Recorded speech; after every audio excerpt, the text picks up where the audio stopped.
Good morning. I just received a briefing on dangerous Category 4 Hurricane Michael from Emergency Management here in Tallahassee. Hurricane Michael is a deadly Category 4 storm. This is the worst storm that the Florida Panhandle has seen in more than 100 years. Again, this is the worst storm that our Florida Panhandle has seen in a century. Hurricane Michael is upon us, and now is the time to seek refuge. Hurricane Michael has already taken lives in Central America, and the eye of the storm will make landfall on Florida's Panhandle in just a few hours. We expect conditions across the Panhandle to begin deteriorating rapidly. We have spent the past few days traveling the areas of the state that Michael will impact, warning people to evacuate. Now the storm is here, it is not safe to travel across the Panhandle. If you are in a coastal area, do not leave your house. The time to evacuate in coastal areas has come and gone. Listen to local officials. If you're an inland county, you may have one last chance to seek shelter, but only do so if local officials say it's safe. Again, if you made the choice not to evacuate, please find a place to shelter, seek a place of refuge. But if it is not safe to leave your home, don't leave. The worst thing you can do now is leave and put yourself and your family in danger. Now we are focused on the response and recovery from this storm. We have 54 shelters open across the Panhandle and Big Bend. More will open depending on need. As soon as Michael passes, we will have a massive wave of response and support coming down and around the Panhandle. We'll have more than 1,000 search and rescue personnel deploying immediately after Michael passes. We now have 3,500 National Guard members activated and staged. These soldiers are absolutely ready to help. 135 Fish and Wildlife Commission officers are ready for deployment and will respond with a variety of specialized equipment, including shallow draft boats, ATVs, airboats, and four-wheel drive vehicles. The Florida Highway Patrol has pre-positioned 100 troopers and has nearly 300 troopers available for deployment across the Panhandle. They have transitioned to 12-hour shifts as part of the response. Law enforcement will also be manning bridges to make sure that when conditions become too dangerous, the bridges are closed. Listen to these officers. Law enforcement and our National Guard around our state are heroes, and so many will be leaving their families and placing themselves in danger during this storm to help others.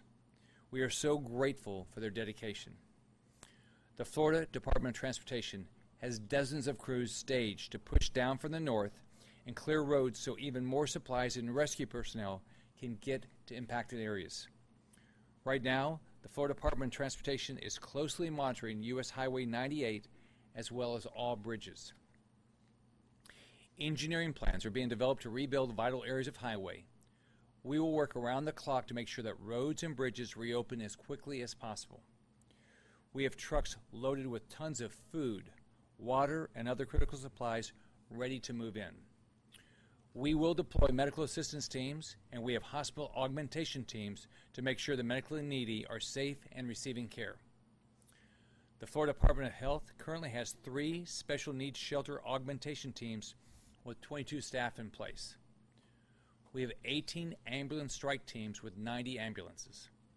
We have 3 federal disaster medical assistant teams with 105 staff, 5 disaster management assistant strike teams with 35 staff, 3 disaster management assistant team task forces with 42 staff.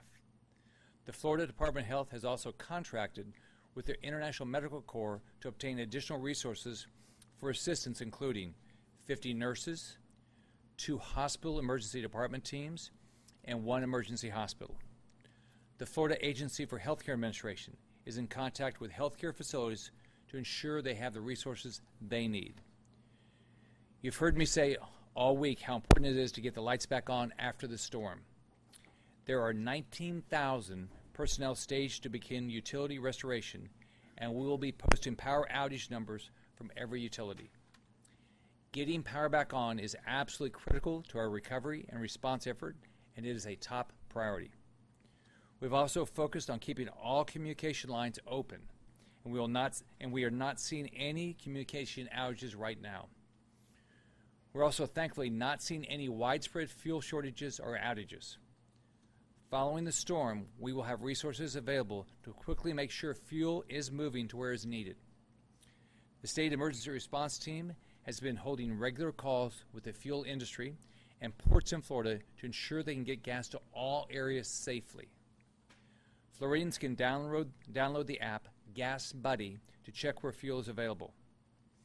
President Trump has approved the pre-landfall disaster request we made on Monday, and that will help with resources and response. I just spoke with the President, who again offered all available federal resources. We continue to be in constant contact with FEMA and their team in the State Emergency Operations Center. That includes experts from Homeland Security, the EPA, the Department of Defense, Health and Human Services, and the Army Corps of Engineers. Along our coast, communities are going to see unimaginable devastation. Think about the devastation we've seen before with storms like Hurricane Irma. The Panhandle and Big Bend will see winds in excess of 145 miles per hour. Think about that, 145 miles per hour. Again, Hurricane Michael is forecast to be the most destructive storm to hit the Florida Panhandle in a century. The storm will bring torrential rain to most of the Panhandle and Big Bend, which means flooding will be a major issue. Expect to see 12 inches of rain in some areas of the Panhandle. So think about that, a foot of rain in some parts of the Panhandle. Again, prepare for major flooding from this storm. The National Hurricane Center is forecasting storm surge to be between 9 and 13 feet. That means the water will come miles inshore and could easily rise over the roofs of houses. Much of the rest of the Gulf Coast will see between 2 and 6 feet of storm surge, which is still life-threatening. Remember, we can rebuild your house, but we cannot rebuild your life. Take this seriously. Keep your family safe. The state is not taking this storm lightly, and neither should any family in the state. Our state will continue to do whatever it takes to make sure that every family and every visitor in Florida is safe after the storm. But I can't say enough. Listen to local officials. Listen to local officials. You do not want to be the person who survives the storm just to put your life or your family's life at risk after it passes because you didn't listen to local officials. During a storm, first responders cannot come out and save you. It's too dangerous. Now is the time to prioritize to keep your family safe. Do not take chances. So, let's all be safe, stay alert to weather updates, watch this storm closely, listen to local officials. We all have families. I'm a dad and I'm a grandfather. My family is the most important thing to me, and I cannot imagine anything happen to them. I don't want anything to happen to any family in this state. During disasters, Floridians take care of each other. We've seen that time and time again. We saw this after Hermine, Matthew, Irma, and Maria. Floridians are strong. Floridians are resilient. There is nothing our state cannot recover from because there is no state that cares, loves, or comes together like Florida. Hurricane Michael cannot beat Florida. Visit floridadisaster.org for information on shelter and emergency assistance following the storm. You can visit fl511.com for current road conditions. Families can also call the State Emergency Information Line for assistance. You can also follow us at FLCERT or FLGovScott on Twitter for live updates on Michael. Con la llegada de este huracán, lo más importante que cada familia puede hacer es tener un plan. I'll be glad to answer any questions. This is devastating. Governor, there's a lot of political ads airing right now, including the one criticizing Tallahassee Mayor Andrew Gillum for his response to Hermine. Should those be airing during the storm? You can talk to individual campaigns. I'm spending my time. I'm spending my time getting the state ready. Now I'm going to spend my time recovering. Governor, your schedule said you spoke to someone in Bay County. Is that it looks like that's where it's going to have a great deal of impact. Well, so that's 6 hours. So it all depends on where it moves. The But I mean, Apalachicola is already getting big storm surge. I mean, I think it's might be worse one place than the other, but golly, it's going to be horrible. I mean, all along that area. Whether look at whether you get 6 foot of storm surge or 13 foot of storm surge, it's deadly. Do you have a sense of how many people haven't evacuated in areas they need to? No, when I left Franklin yesterday, that was the city I went to yesterday. They were saying there's still, like one of the islands, they're telling me there's still 50 people sitting on the island, and they've talked to them, and they've sent sheriff's deputies down to talk to them, and they're not going to evacuate, and so I'm scared to death for them. So I hope nobody keeps any kids down anywhere. I mean, it's one thing for an adult to make a decision. I just hope no one made the decision for a child. Yes, sir.